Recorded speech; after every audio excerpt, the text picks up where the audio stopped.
So it's been a long time since I really even drove this truck. I lost my license and I actually started riding bikes everywhere, and it's all about the bikes for me now. But I saved this vehicle. The police took my other one.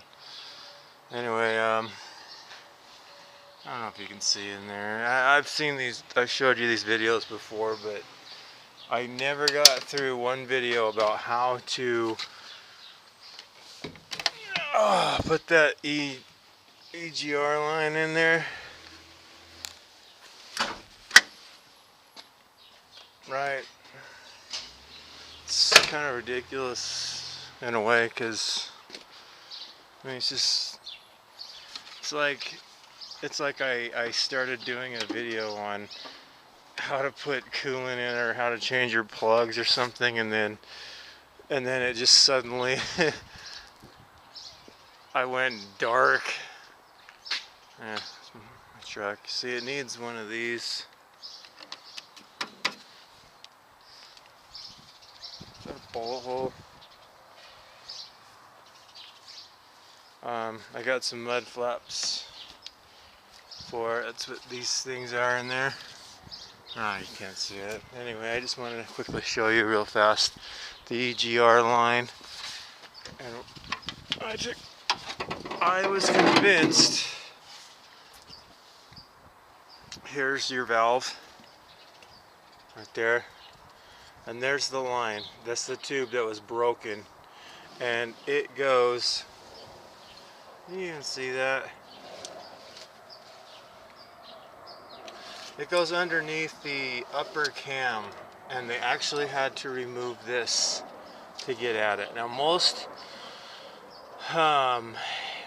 vehicles now, 150s, and most of the videos that you are watching, if you're really freaking confused where that EGR line comes out at, it's usually right behind, it's either the driver's side or the passenger side tire, where it goes up into the engine. And you actually do have to take the tires off for them. Except for me. I think you have to take off the well. But my left is so big that, you know, I probably wouldn't need to jack this off to get in there at it. But it's something like that. I can't even remember what side it's on. I think it's this side. I think it's the passenger side. But yeah, normally one end of it goes up into the engine right about there. So if you can't find that, and you take this stuff off, you take off your wheel, well, and actually you should be able to track it as long as you know where your valve is. I mean, the tube is on the valve, and it was $89. And had I known that all I had to do is take off this cam, I would have tried it myself, probably.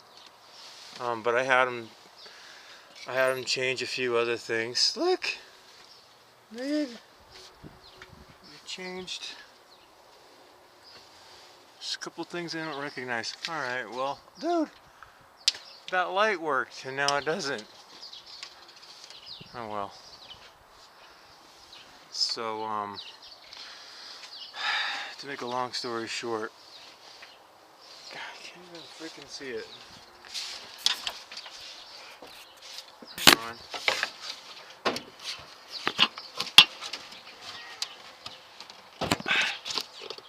I am now inside the engine.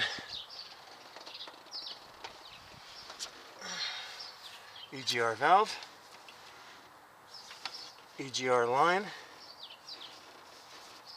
and it goes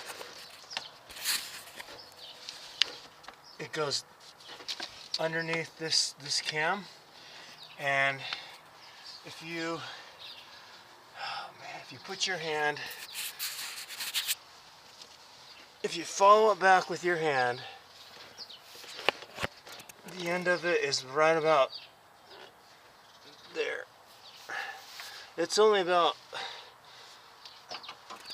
about 15 inches long, so it ends up right underneath this upper cam.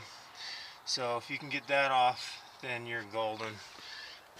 And I'm looking at what they charged me for this, and I don't see that they charged me, and they did charge me for some other shit. Oh, light's on.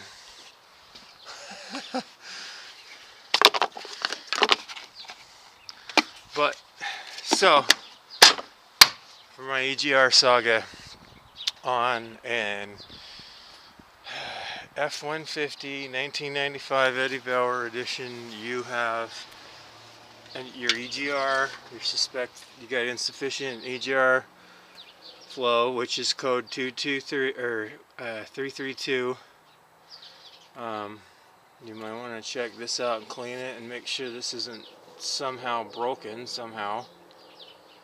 But God, I'm just trying to show you where it goes. It goes down into there. Goes down into there. There's like no light. Anyway, the part I bought it myself was like $89. Yeah, they took all this stuff off to get at it. You could do it yourself. I could have done it. I figured that they had a special tool to get at it. You can kind of see the line right there. Whatever.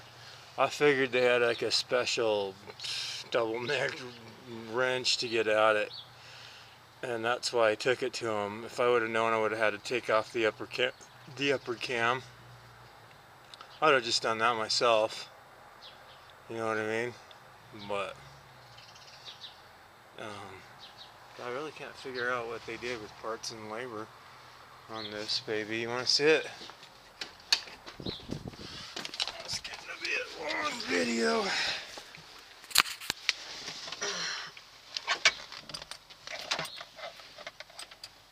Let's see what it sounds like.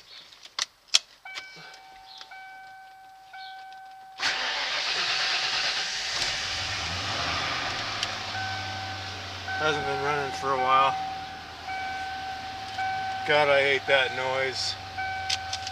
Well, Thomas Tire, it's just kind of like a favorite of the families, a place to take your stuff to.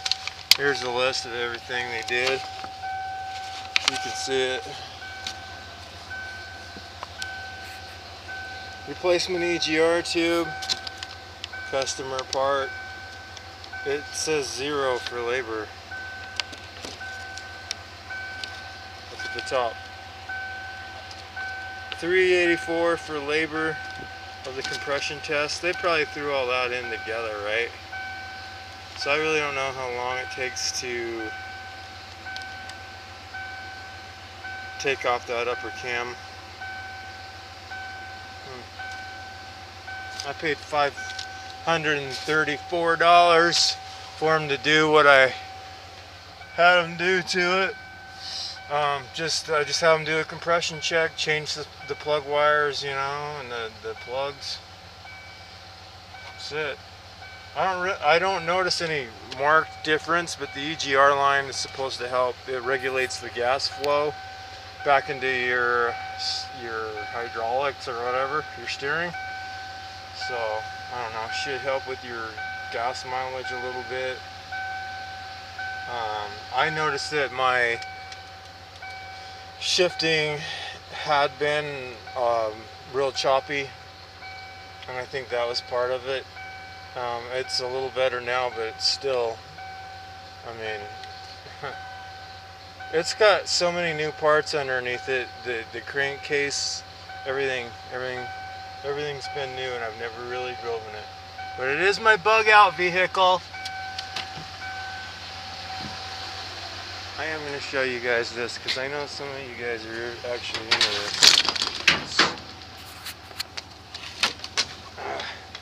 Yes, I do have a replacement for the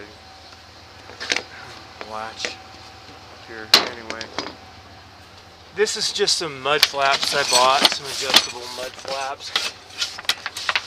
Like pretty much the biggest frickin' ones I could find that weren't for a diesel. And then this is, they're adjustable because I really didn't know what I was gonna end up buying for this truck. I didn't know what size. That's the problem when you buy a kind of like a custom vehicle. You don't know. You buy something thinking that's what it is, and then it's not. It's nothing fits. But you get the idea. Seats that come out. Everything comes out. Put your guns in there. I got radios in there because they don't actually have a two-way window. So, probably won't be doing too many vids on this truck. There's not really a lot I want to get involved in extensively. It's just that one freaking valve. I made a left-hand doorknob out of a right-hand doorknob. Because I went to the junk store. Listen, I went to the junk store looking for a handle for my left hand. This thing was just snapped off. I couldn't find any for this vehicle. For the left side, so I got parts for the right side. I cut a hole in this and just jerry-rigged everything. I got tired of messing with it. I didn't want to buy the stupid handle for some reason. I wanted it. That would have been so much easier. I could have just bought the handle. It was snapped off. Well, hindsight, yeah, but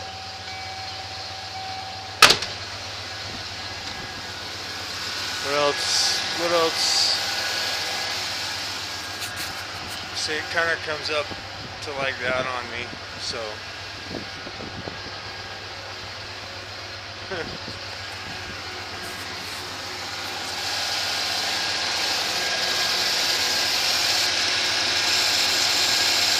They said that it had a leak on, or it had issues on valves 3 and 4.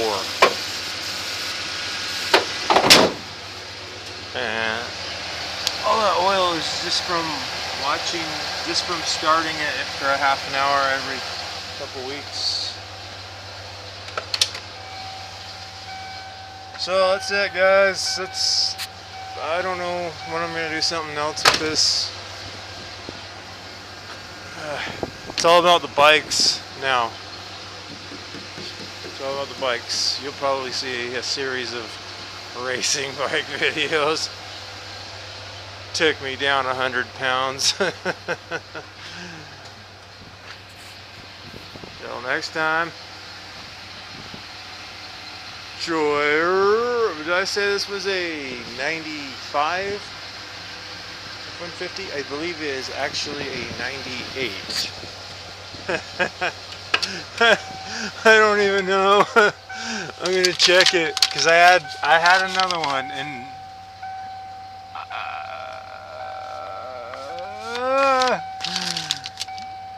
it's a 95. It's a 95 F-150 Eddie Bower. Okay.